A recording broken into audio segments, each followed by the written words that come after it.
Thank you so much. That was such a nice introduction. So I had a part of my notes that said introduce yourselves, but Gerald did such a good job.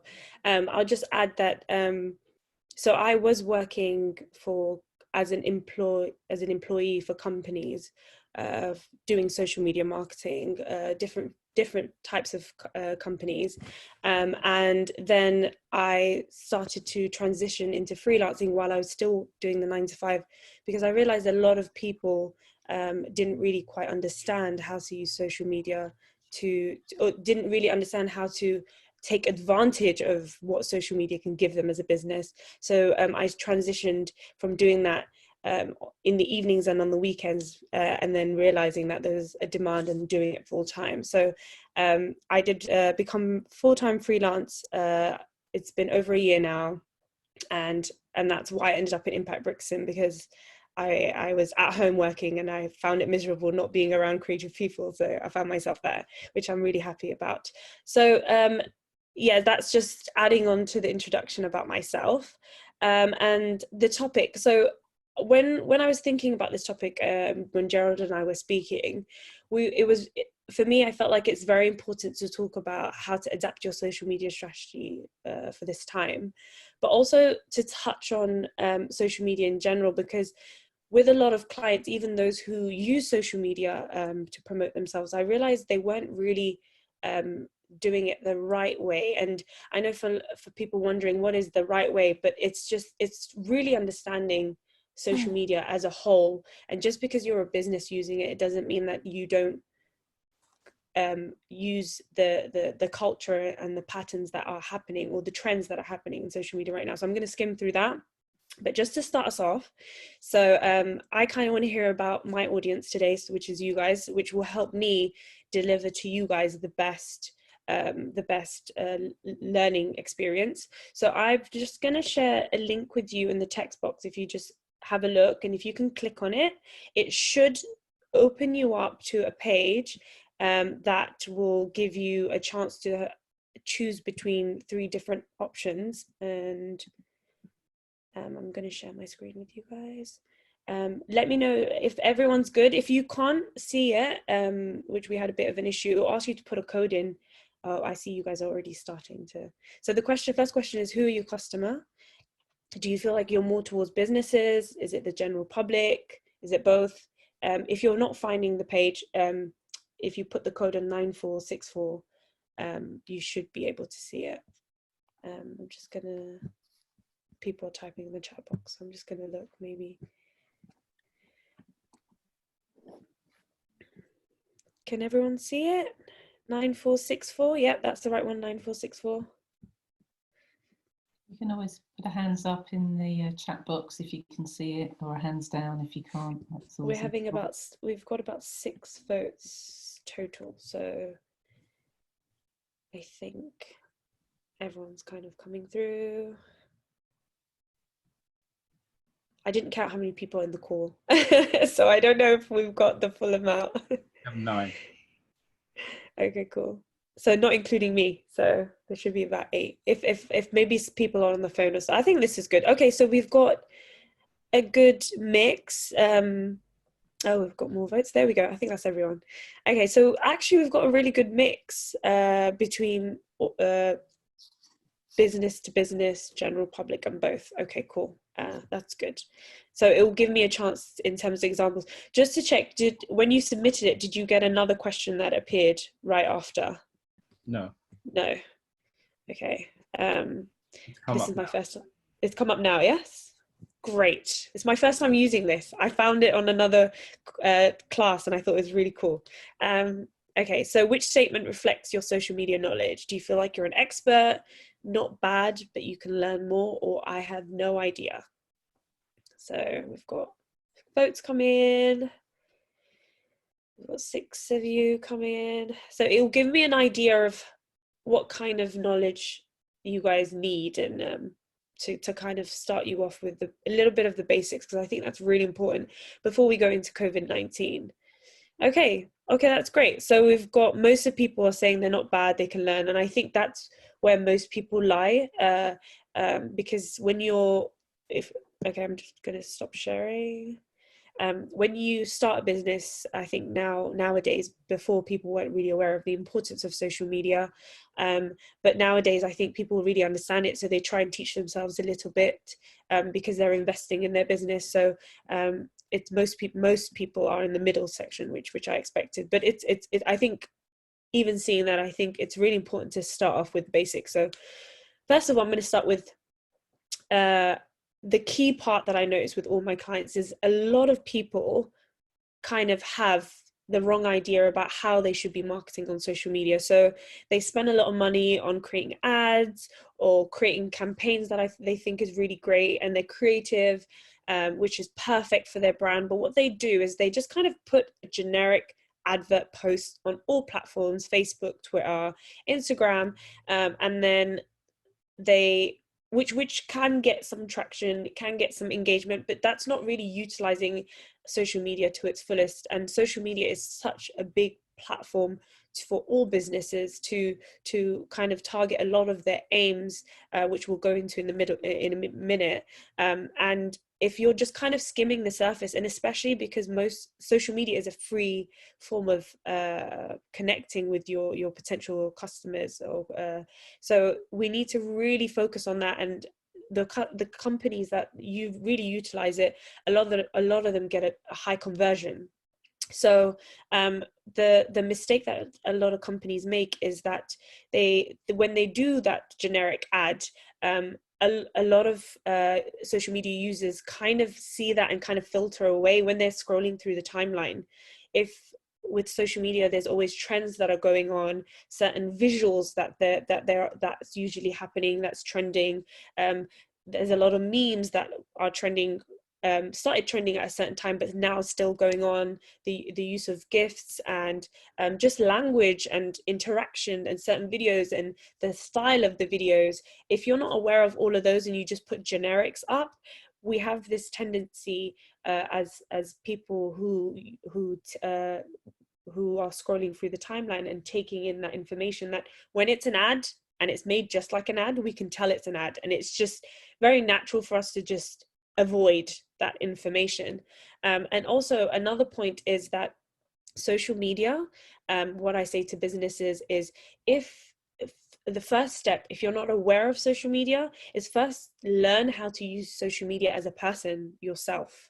But if you already have a presence on social media as a person, then you're aware of the type of content or communication or languages used towards your friends and family. That's the same way you should be targeting towards your business. But the difference is, understand who your customer is. So for example, if you have a Facebook page and your friends and family are, if you have your parents and your aunts and uncles, and that you kind of want to, you kind of, not formal relationship, but you have a relationship where you don't share too much of your partying or your hanging out, there's a certain language that you use, but you still are very not open, but you're still very engaging with them in a certain way, and there's a informal kind of endearing language that's used. It's not very you expect them to engage back with you. It's not one-sided where you're pushing information to them.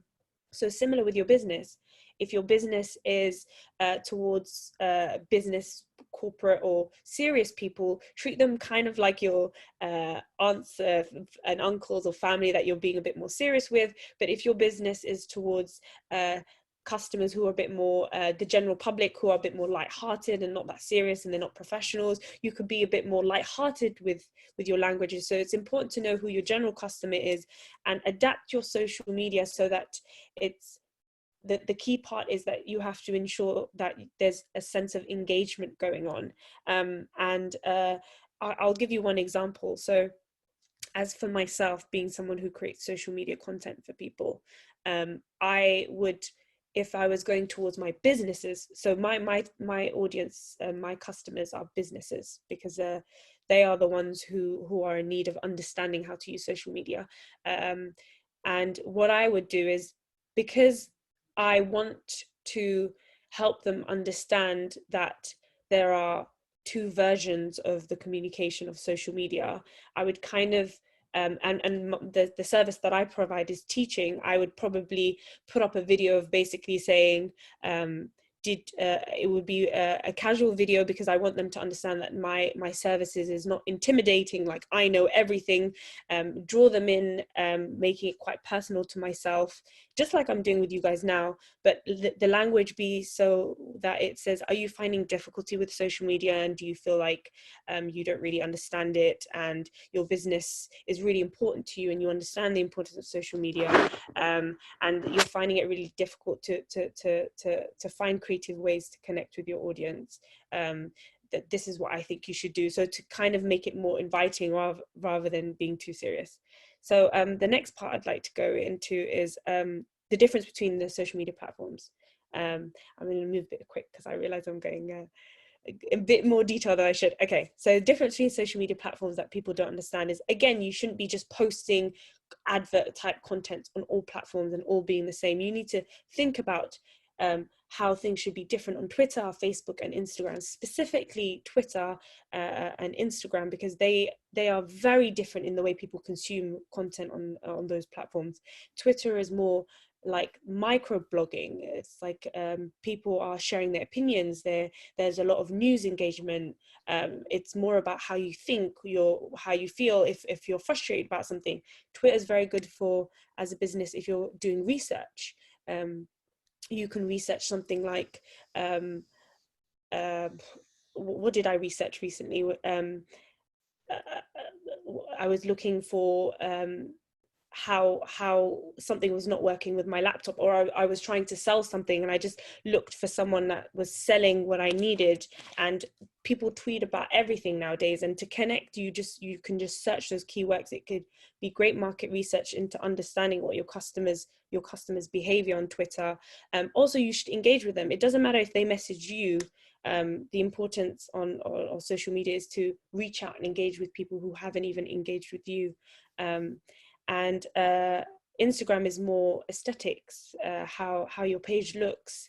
That people are really connect with visuals, saying a lot in the image itself, not just on the captions. So you need to think about those things, using Instagram Live to connect with people. So there's so many different parts of social media, and you kind of have to figure out what your because you can have Sadiya on Twitter and Gerald on Instagram, and if you post something on Twitter that you put on Instagram, you might definitely get Gerald because you've picked all the key things that Instagram need, but you might not engage with Sadiya on Twitter because you didn't really entice her in terms of conversation. So that's another thing. I'm going to quickly go into COVID-19 because I'm realizing I haven't left a lot of time for question and answers. But in terms of COVID-19, one of the things that I've realized is with Twitter, there's a lot of trends. Trends is really important within Twitter because not Twitter, social media, because people kind of go onto social media, especially now, because they want to consume information, to kind of know what's going on in the world, what's going on with their friends, what's going on with the people that they respect, the businesses, how are they all reacting. So they go into social media to consume now more than ever because they have so much time on their hands. So there's different ways that you can go about it. First one is to talk about COVID-19, and there's two different ways you can talk about it. First way is to actually talk about the actual effects COVID-19 is having on you as a business, or how you're adapting and things like that. Because as much as people want to see the issues or get it as news of what's going on with COVID-19, they want to also see the resilience that people are having with COVID-19. So they want to see, as a freelancer, as Impact Brixton, as a business, we're a space, but we're also a community. And the fact that the space was taken away from us, we still kept the community. And that's what we're doing now. So those are the type of stories that you're still talking about COVID-19, and which is the trend right now, and it's important to be involved in the trend, but you're also talking about positive stories and resilience. So you need to find a way to engage with your audience about your business and how you're being resilient, or how you're finding creative ways to adapt to COVID-19. Also, another way is a lot of people go on social media I mean, there's different types of people who go on social media to avoid COVID-19. So, for example, if I'm hearing the news all day and my family's talking about it and I'm getting WhatsApp videos, I might want to go on social media to just get any kind of other information that's not COVID-19. So that's where you can also stand out. If people's timelines have COVID-19 and you're suddenly talking about something creative and fun, but of course also being sensitive to the world today, but that can also draw attention. But of course, make sure that your content always connects to your business. So for example, the gentleman that I haven't met yet, just before today, I think your name's Pat, that just started, is doing his business on rum. I think the story of the fact that you're so excited about your business and you just did a bike ride to find a space in Brixton and it's not stopping you and you're still really excited, that is a great story for social media. And you might not think it ahead of time. You might be thinking I should be talking about how my rum might taste and the feel of Brixton, and you were talking about things like that, but that in itself, that will drag people in and it's still a part of your business. So that's really, really important. And I know I've mentioned different types of trends that are people having towards COVID-19. So the resilience, the negative, or the non-COVID content. You can do all. I think it's actually best to sit down, look at your business and say, what creative ideas can I come about that will feed all of these trends? Because as a business, you need to be able to give content to all your customers who are coming into social media, either for those different trends. So that's the key part that I would definitely say to everyone. I would like to say that I think I really want to spend time for question and answer, because I think it's important to hear, but also because I've kind of tried to ram so much content in, I just would like to put out, if anyone does want to speak to me and have one-on-one time, I'm more than happy to do that after this session. And I wanted to do that anyway. So yeah, so Angie, I'll pass to you for question and answer. You're so eloquent, and your tips for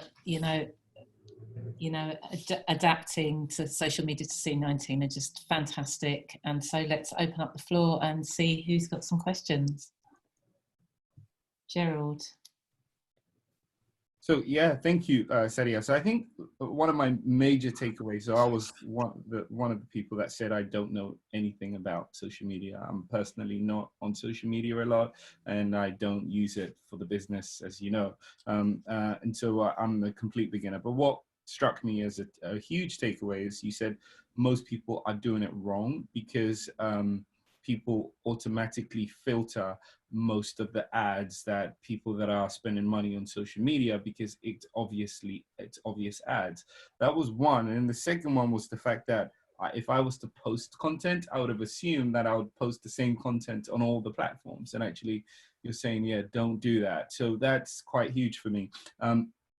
So my question is about those 2 points, which is, how do we make it not look like ads? I know you've said some already, but I'd love you to talk more about that. So how do we ensure that the content we put out there doesn't look like another generic ad? I would say one of the things we're all entrepreneurs and business owners, and have you noticed that sometimes when you're being very authentic in telling the story of your business, that's when people are more enticed, rather than when you're giving out flyers or being unless the person has a need for it, there's a different connection that happens. And similar with social media, if you feel like, for example, Impact Brixton, if you feel like if you put an ad saying this is our space, you have a picture of the space and you say, if you're looking for a co-working space with a great buzz and a great vibe, come and join us. That might get a lot of people. But on social media, what mostly gets people is if you say Impact Brixton on a sunny Friday having our lunch, we are a community, this is the way we work. So it's more about sharing who you are, and you can also add a question to engage. Where are you working today? What does your office space looks like? Or which kind of gets people to engage, share with us, comment down below where your working space is. It's not really a hard ad, it's more of an engagement, which I would do as a normal person using social media. If I was working, I might take a screen picture of my desk and say, oh, this is where I'm working today. I'm having lunch at Impact Brixton. There's no difference between Sadiya and a business posting content. That's how you should think about it when you put content out. And the other thing was about differentiating. Some content might work on both platforms, but the key is being aware of how different both platforms are. For example, on Twitter, a lot of people don't know that when you put a tweet on Twitter, its lifespan is very short. So with Twitter, you can keep putting the same tweet up every day if you want to, as long as it's not same tweet on your timeline. If you're the type of company, which you should be, who tweets a lot, but with Facebook you can't do that. It has a one-time shelf life, because when people share it keeps going. But with Twitter, it's like a conversation we're having now, and that's how people should see Twitter. People are having debates, they're having discussions, they want to be mentally stimulated, whether it's something about something funny, something about something serious. They just want there to be a back and forth with Twitter. But with Facebook, it's kind of like, hey, this is what's going on, and that's how people use it, and that's how businesses should also use it. We should follow what's going on the platform. I hope that answers your question. Yeah. What other questions do we have?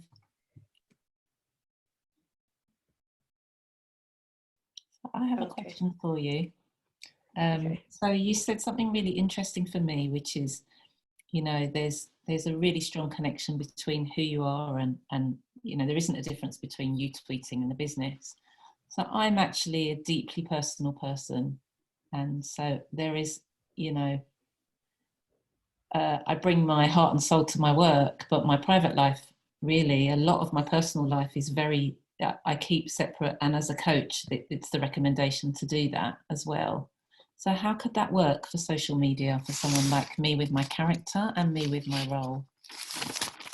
I think there's Andrew and there's working Andrew. You even said there's family and there's work family. You have that differentiation, and you can give completely who Andrew is, but in a professional sense, by still keeping your personal life private. So give a lot of who Andrew is in a professional sense, but you don't have to do it in personal. I hope that kind of, by differentiating both, you can show that fully and authentically.